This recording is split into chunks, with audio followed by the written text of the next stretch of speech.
I never planned for any of this to happen.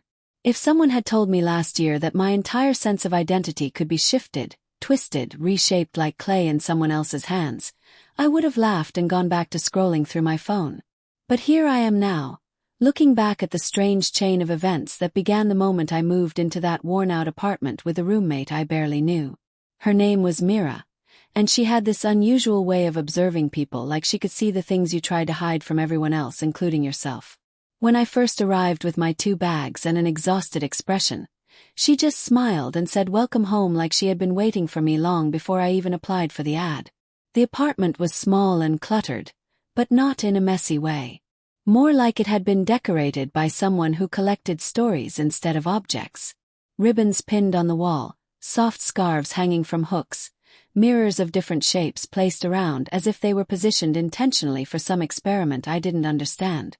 I remember thinking she was just one of those creative types with a strange hobby, but nothing prepared me for how she would influence me in ways I never thought possible.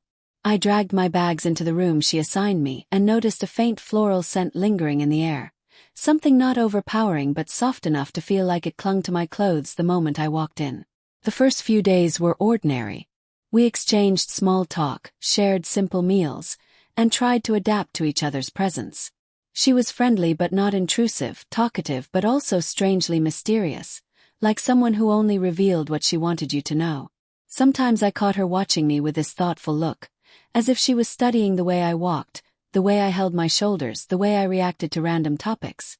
Every time I asked what she was thinking, she just shrugged and said nothing important, even though I knew she was lying. The entire shift began the night she entered the living room with a box tucked under her arm. I was half asleep on the couch, scrolling through random videos, when she placed the box beside me. She didn't say anything at first, just waited until I looked at her with confusion. And then she said it as casually as someone offering a cup of tea. "I think you don't really know who you are yet." It sounded so strange that I laughed, but she didn't join in. Instead, she opened the box and revealed neatly folded fabrics, soft colors, and delicate textures that didn't match anything I normally wore. I asked her what this was, but she insisted I just listen for a moment. "People wear identities like clothes," she said. "Some are stitched for you by others, and some you choose. But some you don't even know belong to you until you try them on." I told her I wasn't interested, that this wasn't my thing, that she clearly misunderstood me. I wasn't rude, just firm. But she didn't argue or push. She simply nodded and closed the box slowly, like she already knew her moment would come later. I tried to ignore it, but the way she said it lingered in my mind far longer than I wanted. Not knowing who you are yet. What did that even mean?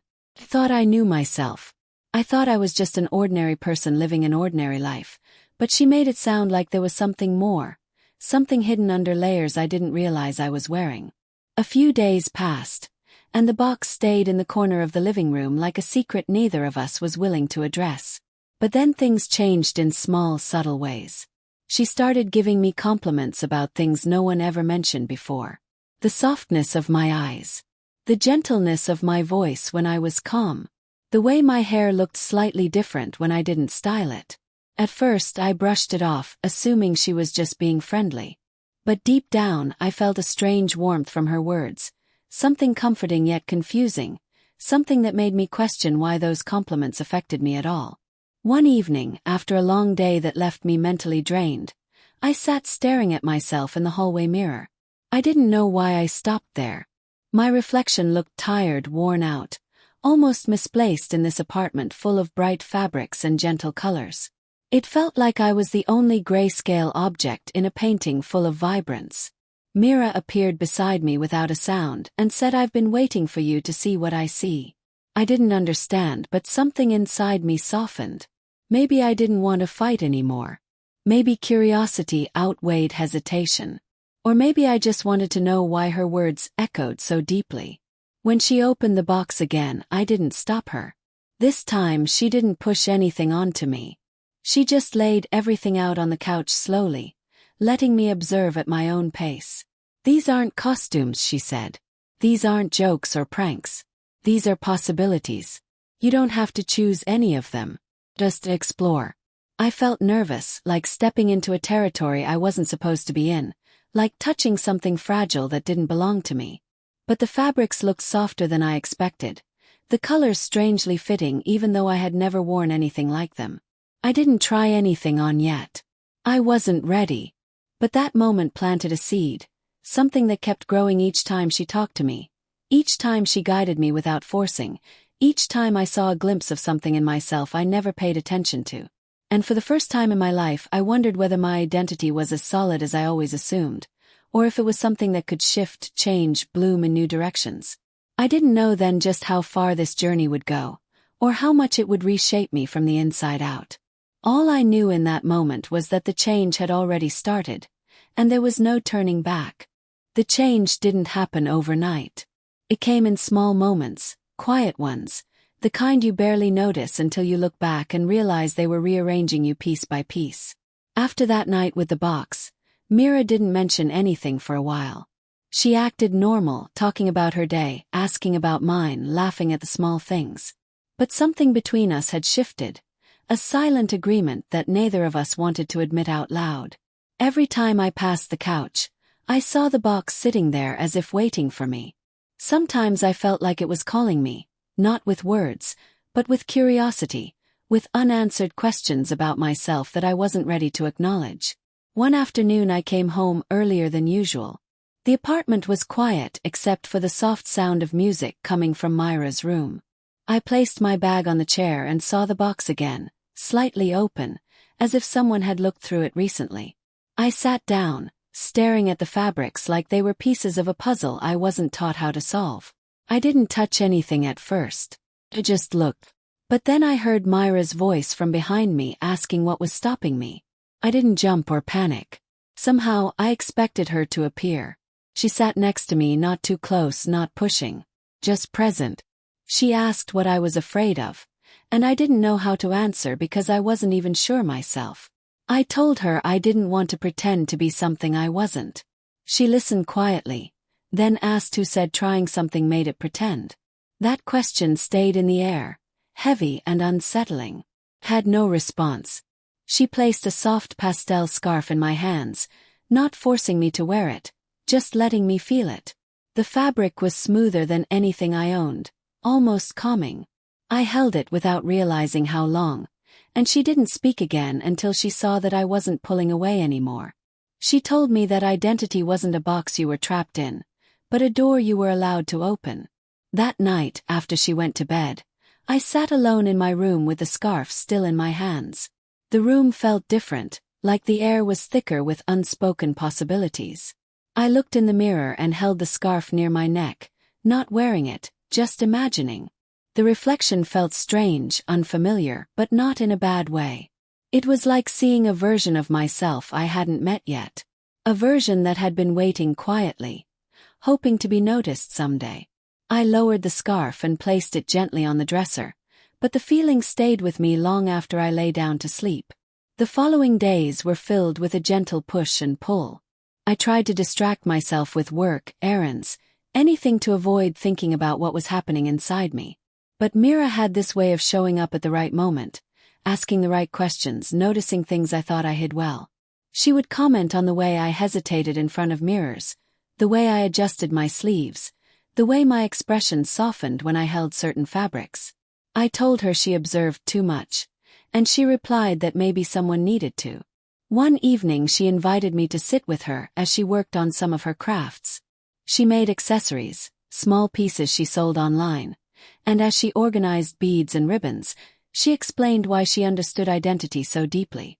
She told me her own story, one filled with confusion, discovery, fear, and eventual acceptance. She didn't reveal everything, just enough for me to understand she had been through her own transformation once. The way she spoke wasn't dramatic or attention-seeking. It was grounded, honest, human. Hearing her talk made me feel less alone in the confusion quietly building inside me. At some point she gently asked if she could show me something. I nodded, unsure but willing. She walked into her room and returned with a small, simple hair clip. It wasn't flashy or sparkly. Just a soft-colored clip with a tiny ribbon.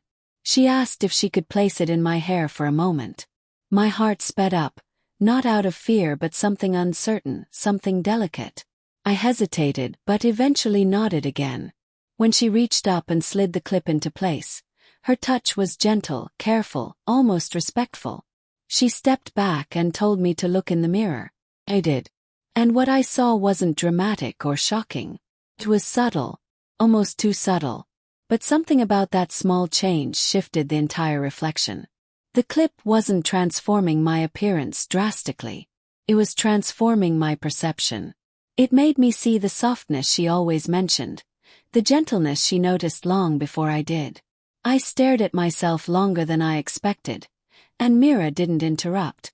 She let me absorb every second of that quiet revelation. I removed the clip, but I didn't feel the same after.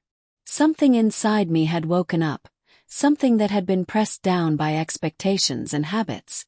I still didn't know what it meant, and I wasn't ready to label anything. But I felt the beginning of a path forming beneath my feet, a path I didn't choose yet somehow felt drawn to. Over the next week, Mira guided me slowly, carefully, without pressure. She taught me how to adjust small things, how to explore without committing, how to question without fearing the answers. She never forced anything, never pushed too hard. She created a space where curiosity felt safe, where I could explore pieces of myself I didn't know existed. But the real shift came unexpectedly, on a day that started like any other. It was raining outside, the kind of soft rain that makes everything quieter. I was sitting in the living room when I caught my reflection in the window. And for the first time I whispered to myself a question I never thought I would ask. What if this is who I was meant to be? The thought scared me. But it also felt strangely comforting, like an answer I wasn't ready for but needed to hear. I didn't know what Mira would say. I didn't even know what I wanted yet. But deep down, I sensed that this journey was only beginning. And part of me was finally ready to walk it. The rain didn't stop that night, and neither did the thoughts circling endlessly in my mind. I kept hearing my own whispered question echoing again and again. What if this is who I was meant to be? It felt dangerous to even think it, like I was crossing an invisible line I never intended to approach. I tried distracting myself with chores, music, anything, but every time I passed a mirror or caught my reflection in a window, the same thoughts returned, stronger each time. By the time Mira came home, I felt like I was carrying a weight I didn't know how to put down. She noticed immediately. Mira always noticed. She asked what was going on, and I tried to deny everything, but she didn't believe me. She sat beside me and waited patiently, giving me space to talk. Eventually the words slipped out, hesitant and shaky. I told her I was confused, that I didn't understand what was happening inside me, that I didn't know what any of this meant. She listened quietly, her expression soft but focused. Then she said something I didn't expect. Confusion doesn't mean you're lost. Means you're finally listening. I didn't know how to respond. She reached out and placed her hand on my shoulder, not to comfort, but to ground me, like she was anchoring me to the moment. She told me that identity wasn't something you discovered with certainty in one single moment. It was something you explored through countless small steps, each revealing a piece of who you are. She assured me I didn't have to make any decisions. I didn't have to define anything. All I had to do was allow myself to feel without judgment, without fear. That night, she asked if I wanted to try wearing one small piece from the box, just to see how it made me feel. Not to decide anything. Not to commit to anything. Just to explore. I hesitated so long she nearly withdrew the offer, but something inside me finally whispered do it. So I agreed. She didn't choose anything flashy or bold. She chose a simple soft sweater, pastel and gentle, something that felt comforting just looking at it. She handed it to me slowly, giving me time to back out if I wanted to. But I didn't back out. My hands trembled slightly as I took it, feeling the texture, the softness. It wasn't anything like the clothes in my closet. I changed in my room alone. The mirror in the corner reflected me as I debated whether I was making a mistake. But when I finally slipped the sweater over my shoulders, something unexpected happened. I didn't feel ridiculous or embarrassed. I didn't feel out of place. Instead, I felt a heaviness I didn't even know I carried begin to lift, like the simple act of wearing something gentle was allowing me to breathe in a new way. I stared at my reflection and saw someone I didn't recognize, but I didn't want to look away. When I walked out of the room, Mira didn't react with excitement or surprise. She just smiled softly, the kind of smile that said she understood something I didn't yet. She asked how I felt, and I didn't know what to say. I wasn't overwhelmed. I wasn't confused. I wasn't upset. I was calm. Strangely calm. Like a puzzle piece had slid into place without me even noticing it was missing. We spent the rest of the evening talking about nothing important, as if the moment wasn't monumental for me. But maybe she knew I needed normalcy more than attention. Maybe she knew that pretending everything was ordinary would make it easier for me to accept the shift happening inside me. When I finally went to bed, I kept the sweater on. I didn't tell her. I didn't even admit it to myself at first. But it made me feel safe, like it wrapped me in a version of myself that had been waiting quietly for years. The next day I woke up earlier than usual. I caught my reflection right away and paused, staring at how the sweater softened my entire appearance. The person in the mirror didn't seem uncomfortable or out of place. They looked right. I didn't want to take it off, but the thought of Mira noticing felt too vulnerable, so I folded it neatly and placed it back on my bed before walking out. Mira saw me and looked at my face for just a second too long. She didn't say anything, but I knew she knew I wore it all night.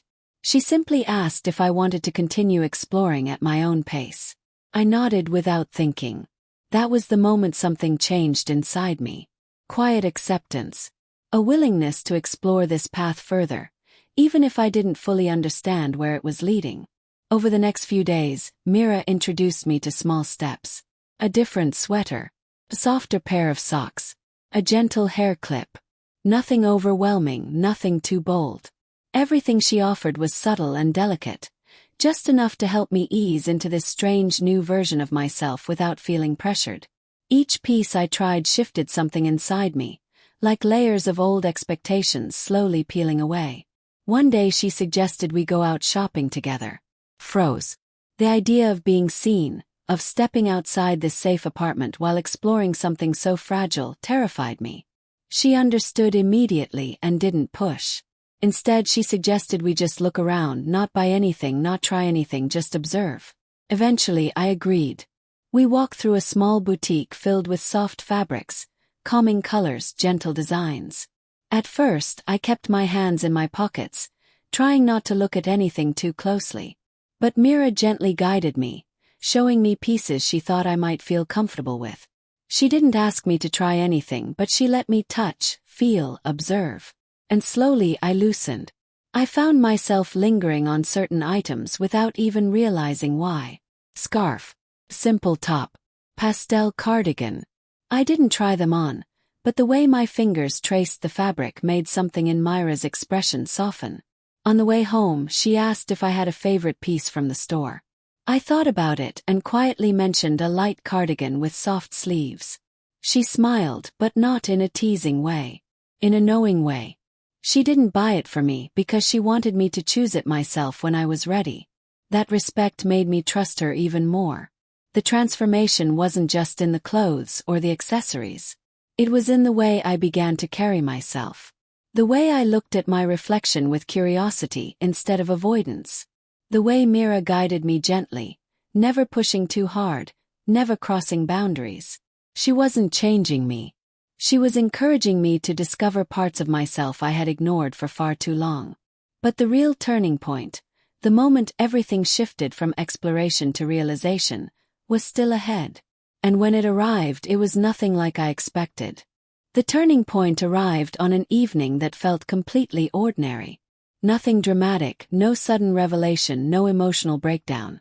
It happened in the most unexpected, quiet way, almost gentle, like a truth that had been waiting patiently for me to notice it. Mira and I were sitting in the living room, the lights dim, the soft hum of the fan filling the silence. She was sorting through some ribbons for her crafts, and I was absently scrolling through my phone, not really paying attention to anything on the screen. I felt restless, though I didn't understand why. It was as if something inside me was stirring, pushing, asking to be acknowledged. After a while, Mira looked up from her work and asked if something was bothering me. I hesitated before answering, because the feeling wasn't something I could explain. I told her I felt unsettled, like I was standing in a doorway unsure if I should step forward or back. She set her ribbons aside and asked me what I saw when I pictured myself. Not as I thought I had to be. Not as I had always been told to be. But as I truly felt when I was alone. I didn't answer immediately. I stared at the wall, at the faint reflection of myself in the window glass. That reflection didn't feel like a stranger anymore, but it wasn't someone I fully understood either. I finally admitted that when I pictured myself lately, the person I saw didn't fit neatly into the life I had been living. I didn't use labels. I didn't make statements. I simply said I saw someone softer, gentler. Someone who didn't feel restricted by the expectations I had spent my life following without question. Mira nodded slowly, as if she already knew this but needed me to say it out loud. She then asked me a question that struck deeper than I expected. If you weren't afraid of how anyone would react, what version of yourself would you choose to be? The room felt heavier after she said it. My breathing slowed, my heartbeat quickened, and I felt my hands go slightly cold. I didn't know the answer, but I knew the question mattered more than anything she'd asked before. I whispered that I didn't know yet, but I wanted to find out. She smiled gently, not triumphant, not satisfied, but understanding. She got up and walked into her room without a word, returning with a different box this time. Not the first one.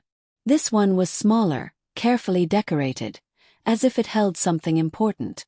She placed it in front of me and told me she had been saving it for the moment I was ready to take a bigger step. I hesitated before opening it, my hands trembling slightly. When I lifted the lid, I saw a collection of items that were delicate and soft, but not bold or intimidating. A simple cardigan in a gentle color, a small set of hair clips, a light scarf, and a pair of soft socks that matched the cardigan. Nothing dramatic. Nothing overwhelming. Just a curated set of items chosen with care and intention. She told me these weren't meant to transform me instantly. They were meant to give me a chance to explore who I might want to become. I didn't know how long I sat staring into that box, but eventually I looked at Mira and asked why she went through so much effort for me. She shrugged lightly and said because I saw someone who didn't know they were allowed to discover themselves. And because I knew you'd never take those steps alone. Her words stayed with me, deeper and heavier than any fabric in the box. That night, after she went to bed, I sat alone in my room with the box in my lap. The quiet felt different this time. It wasn't empty. It was full of possibilities, questions, emotions I was only beginning to understand. I set the cardigan on my bed and touched the fabric slowly, feeling the softness against my skin. I held the hair clip delicately, imagining how it would look. My heart beat faster the longer I stared at the items, not from fear but from anticipation, a small spark inside me forming into something warm. For the first time I dressed with intention, not because someone asked, not because I felt curious, but because something inside me wanted to see a different version of myself reflected back. I slipped on the cardigan and felt its gentle weight settle over my shoulders. I placed one of the hair clips softly near my temple, adjusting it until it felt natural. I wrapped the scarf loosely around my neck, just enough to feel its presence. When I stepped in front of the mirror, I froze. The person staring back wasn't a stranger, and yet wasn't the person I had always known. They were someone in between, someone new, someone emerging, someone honest. My chest tightened with emotion, not sadness, not fear. Something closer to relief, like I was finally meeting a part of myself I had been unconsciously searching for all my life. I didn't cry. I didn't smile. I just stared, absorbing every detail of how this version of myself made me feel. And then something unexpected happened. I realized I didn't want to take the cardigan off. I didn't want to remove the clip. I didn't want to return to the old version of myself, at least not tonight. For the first time I felt comfortable in my own skin, even though it was through clothes I never imagined wearing before. The next morning, Mira saw me lingering near my door, wearing the cardigan again, though I tried to pretend I wasn't. She didn't tease. She didn't comment. She simply nodded with quiet approval and asked if I wanted to talk about how I felt. I admitted everything. The relief, the confusion, the sense of rightness I couldn't articulate. She listened without interrupting, then told me something that made every fear I had loosen its hold. You don't have to decide who you are today. You just have to let yourself grow. Those words became the foundation for the days that followed. I began spending more time exploring my appearance, experimenting in small, safe ways. Mira guided me, taught me, encouraged me, but never decided for me. I could feel my identity shifting slowly, like a soft unfolding rather than a sharp change. The more I explored, the more I realized how much pressure I had carried from expectations that were never mine to begin with. But with every step forward, a new fear also formed. If I was changing, if my identity was shifting, what would that mean for my life outside this apartment? What would it mean for the people who knew me? Would they understand? Would they mock me? Reject me? Would they even recognize me? Those fears grew louder each day, simmering beneath all the progress I was making. And eventually, they built up to a moment I couldn't avoid. A moment where I had to face the one question that terrified me more than any other. Was I ready to let the world see the person I was becoming? The question followed me everywhere. Was I ready to let the world see the person I was becoming? It didn't matter where I went inside the apartment. The question lingered like a shadow behind every mirror, every step, every small moment of quiet reflection. I wanted to ignore it. I wanted to stay in the safe space Mira had created with her patience and gentleness. But the world outside wasn't going to stay out forever, and I knew I couldn't hide behind closed curtains and soft cardigans forever. One morning, Mira asked if I wanted to take a walk with her. Something simple, just around the block. My heart immediately tightened. I wasn't wearing anything dramatic, just one of the soft sweaters I had grown comfortable in. But the idea of stepping outside as this version of myself filled me with anxiety I didn't know how to voice. Mira saw the fear in my eyes before I could even speak. She told me we didn't have to go anywhere. She told me I wasn't failing anything by staying inside. But she also asked a question that anchored itself in my mind. Are you staying inside because you're not ready, or because you're afraid someone else will tell you you're not ready? That question hit harder than anything she'd said before. I didn't answer right away because the truth was tangled in both fear and hesitation. I wasn't sure which one was stronger. Mira sat beside me on the couch and told me that identity wasn't about performing for the world. It wasn't about proving anything to anyone. It was about moving at a pace that made you feel safe yet honest. She said the world had no right to define me, and that my self-discovery wasn't something anyone else was allowed to interrupt. Her words gave me a kind of courage, not the loud, bold kind, but something steady and gentle, like a hand resting on my back encouraging me forward. I finally told her I wanted to try. Not to prove anything. Not to make a statement. Just to take one small step outside with her by my side. I changed into the cardigan she gave me, the one that made me feel like I was stepping into a softer version of myself. I adjusted the hair clip she had helped me place earlier. I stared at the mirror longer than usual, taking quiet breaths until I felt my heartbeat settle. When I walked into the hallway, Mira smiled with the same quiet understanding she always had, and together we stepped outside. The first moment the outside air touched my face, I felt exposed, like every passerby could see right through me. But the world didn't stop. No one stared. A few people walked past without even glancing in our direction. Cars drove by. Birds chirped. The world continued exactly as it always had. And somehow, that ordinary reaction made me realize something important. The fear I had built inside my mind was louder than anything the world actually had to say. We walked slowly down the street, Mira talking about unimportant things to distract me, giving me space to adjust with every step. I felt a mix of relief and nervousness, but underneath it all, I felt a quiet pride building inside me. I was outside. I was walking as the person I was becoming. And nothing terrible was happening. For the first time, I didn't feel like I was pretending or hiding. Felt real. present, honest. When we reached the small park down the street, we sat on a bench. Mira asked me how I felt, and I said something I didn't realize I believed until the words came out. I feel like myself. Saying it out loud hit me with unexpected emotion. I didn't cry, but I felt something release inside me, a weight I had carried for so long without realizing how heavy it had become. On the walk back, I noticed how differently I moved. My shoulders weren't as tight. My steps weren't as hesitant. The fear was still there, but it wasn't controlling me anymore. When we entered the apartment again, I felt like I had crossed a threshold, not into a new life, but into a truer version of the one I already had.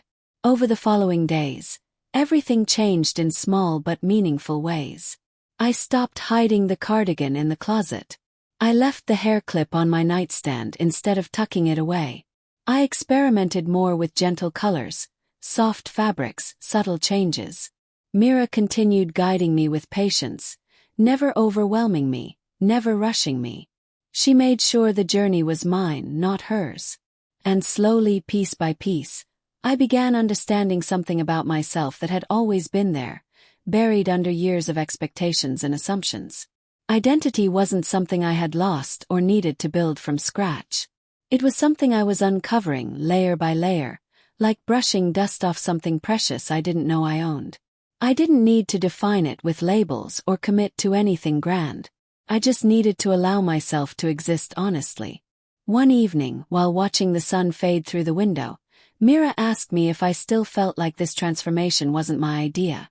I thought about it, remembering how everything began with her gentle observations and quiet encouragement. I told her the truth. Started with you. But it continued because of me. She smiled softly and told me that was the only answer she hoped for. As time passed, I realized something essential. Mira didn't change my gender. She didn't transform me. She didn't shape me into someone new. All she did was help me see a version of myself I had been too scared to look at. She helped me listen to the quiet voice inside me that had been asking for attention for far too long. The rest of the journey was mine. My steps, my discoveries, my growing understanding. And even though I didn't have every answer yet, I wasn't afraid anymore. The fear didn't disappear entirely, but it became something I could face, something I could walk alongside instead of run from. Identity wasn't a destination. It was a path. And for the first time in my life, I was finally walking it with open eyes and an open heart. And it all began the day I moved into an apartment with a roommate who saw the person inside me long before I ever dared to.